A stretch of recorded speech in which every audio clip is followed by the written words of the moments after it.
terceiro ano, tudo bem com vocês? Espero que tenham passado um excelente fim de semana. E vamos lá para mais uma semana, que seja uma semana abençoada para todo mundo, né? E será, se Deus quiser. A gente vai para mais uma aulinha de geografia. E vamos retomar aí a partir da página 14, certo? Na aula passada, na página 13, eu falei para vocês sobre a questão, né, do grande uso de máquinas agrícolas, né? Principalmente na chamada agricultura comercial. Por outro lado, também, a gente tem muitas áreas rurais povoadas por comunidades tradicionais, né? E também sítios com agricultura familiar, que se trata da policultura, né? Então, a gente tem vários e vários tipos aí de cultivo, né? De formas de cultivo, certo? Então, nós temos aí as comunidades tradicionais que definem a identidade e a pluralidade do povo brasileiro, como os indígenas, ribeirinhos, caiçaras, caboclos, sertanejos, caipiras e tantas outras culturas. Então, são pessoas que povoam as áreas rurais, certo? Então, aqui nós temos alguns exemplos. Crianças indígenas da reserva Uaiap, né, no Amapá, essa fotografia de 2017. Moradores ribeirinhos, né? Essas moradias, gente, ribeirinhas, são casas palafitas feitas assim, em cima de madeira, justamente por conta da cheia dos rios, né? A época da cheia dos rios, para não entrar água dentro das casas, né? Eles moram pertinho, próximo, na beira do rio mesmo, daí o nome ribeirinhos, certo?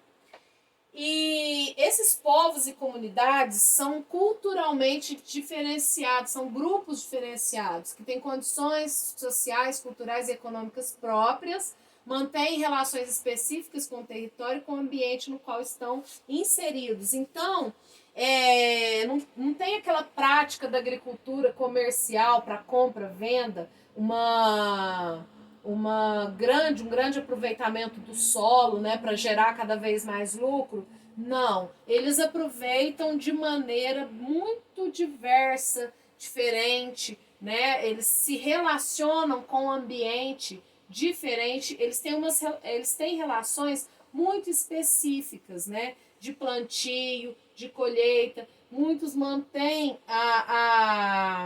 o calendário ainda de acordo com o ritmo da natureza, certo? Especialmente essas comunidades indígenas. Então, tem condições sociais, culturais e econômicas próprias, né? Como disse ali o texto, bem diferentes mesmo, que a gente vai ver mais aqui para frente.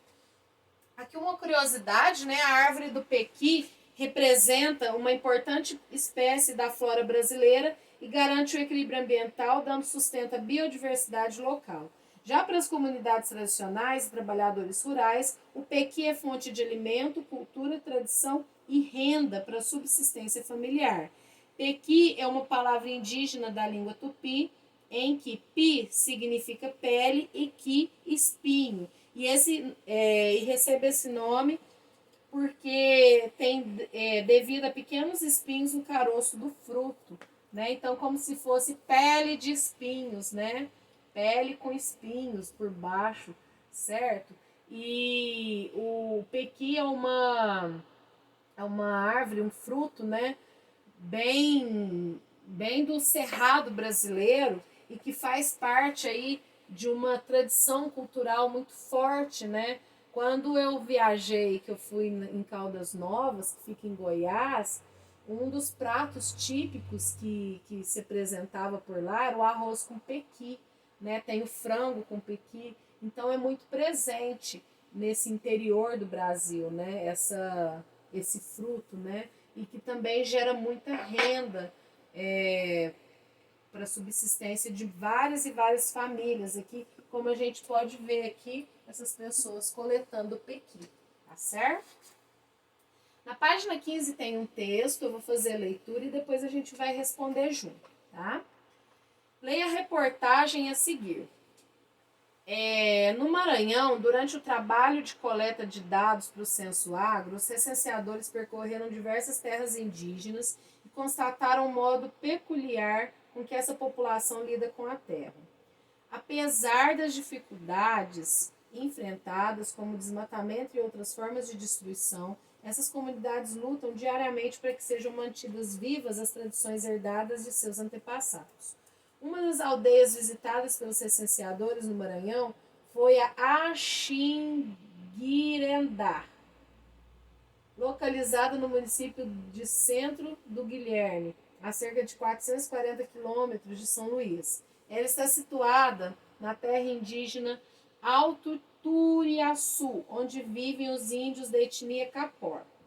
Os indígenas da aldeia Axinguirendá sobrevivem da agricultura de subsistência. O que é essa agricultura de subsistência, gente? É a prática da agricultura apenas para sobrevivência, certo?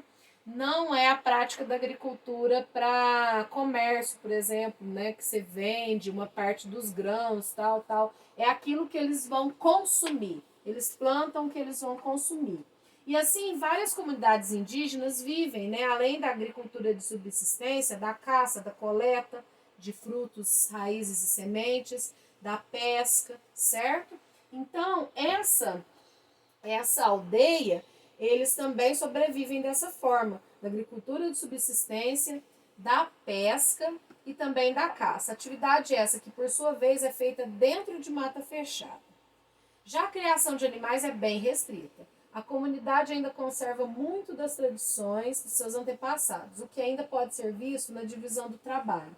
Por exemplo, enquanto os homens são os responsáveis pela caça e pela pesca, as mulheres ocupam-se dos afazeres domésticos e da agricultura. Durante a coleta de dados, por exemplo, um grupo de mulheres produzia farinha, realizando desde o corte da mandioca ao produto final. Então aqui, gente, a gente percebe que a divisão do trabalho por idade, por sexo, principalmente por gênero, né, entre homens e mulheres, se mantém vivo aqui, como era lá nos antepassados dele. Os homens são responsáveis pela dieta carnívora, né, caça e pesca. Enquanto as mulheres, além de se ocupar dos afazeres domésticos, né, de fazer, por exemplo, cerâmica, tecer alguma coisa, cuidar dos filhos também, elas se ocupam da parte da dieta vegetal, que é a prática da agricultura, certo? Como era lá com os antepassados, né, deles, né, e de tantos outros povos. Aqui só para vocês poderem saber, recenseadores são pessoas responsáveis por coletar os dados e preencher questionários de pesquisas estatísticas. São pessoas que trabalham, né, esse ano, se tiver o censo, acredito que tem, porque era para ser o ano passado, a cada 10 anos, né, que acontece esse censo. Se tiver o censo, ele vai acontecer, acho que a partir da metade do ano para frente, aí vem os recenseadores coletando dados, perguntando, né, fazem diversas perguntas para poder preencher esses questionários e lançar ali os dados com essas pesquisas estatísticas, tá certo? Bom, gente, ali respondendo, né, essas perguntas, qual é a comunidade tradicional referenciada no texto? É a comunidade indígena Capor, certo? Essa é a comunidade que está referenciada no texto. De acordo com o texto, qual a dificuldade enfrentada nessa comunidade para a manutenção de suas tradições? O desmatamento, né, que é o principal aí problema que eles têm enfrentado, certo? E converse com sua turma sobre o modo de vida e agricultura da comunidade indígena apresentada no texto. É agricultura de subsistência, complementado com pesca e caça. E como no passado, né, nos antepassados, existe ainda a divisão do trabalho entre homens e mulheres. Como foi falado, homens são responsáveis pela caça e pela pesca, e as mulheres se ocupam de afazeres domésticos e da agricultura, tá bom? Agora nós vamos lá para a página 16. Na página 16, a gente vai falar de êxodo rural. Êxodo significa saída, certo?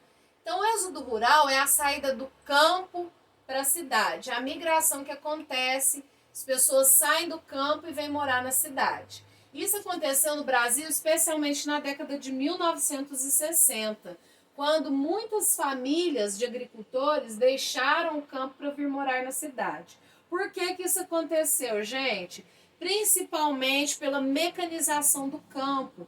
Então, quando começou a colocar o maquinário agrícola e substituir a mão de obra humana, né, desses trabalhadores, eles acabaram ficando desempregados e com isso vieram em busca de emprego e melhores condições de vida para a cidade, né? Muitos também migraram para poder facilitar os estudos para os filhos, né?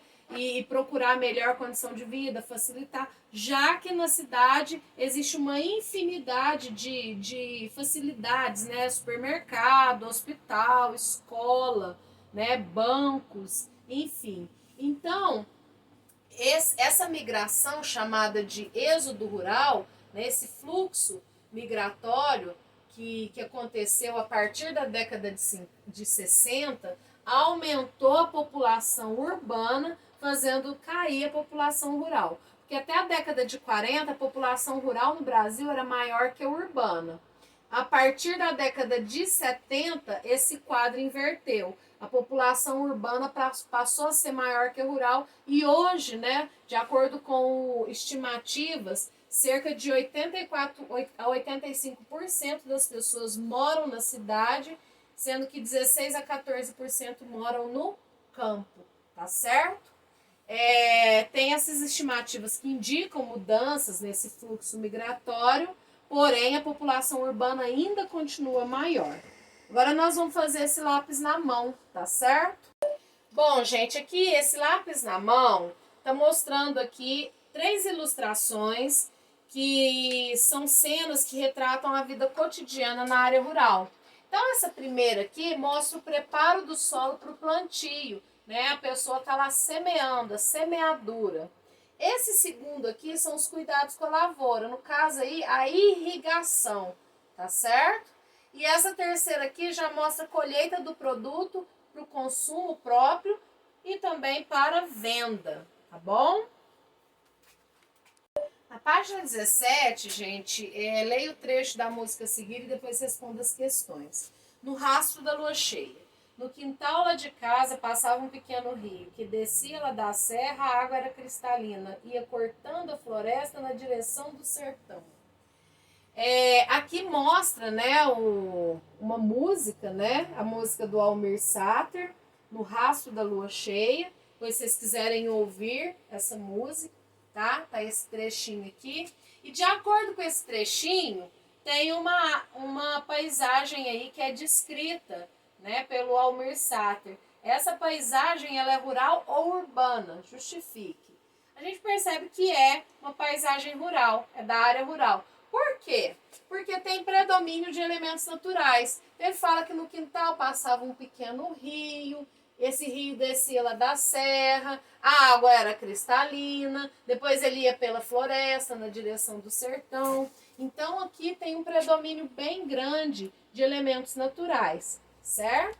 A letra B vocês vão desenhar aqui nesse espaço, certo? Essa paisagem aqui que está sendo descrita. Aí vocês podem desenhar aí esse rio passando perto aí da casa dele, né? O rio pode descer da serra, depois passa perto da casa dele, entra para a floresta. Então vocês podem usar aí a criatividade de vocês e desenhar aí na página 17. Hoje a gente vai ficando por aqui, certo?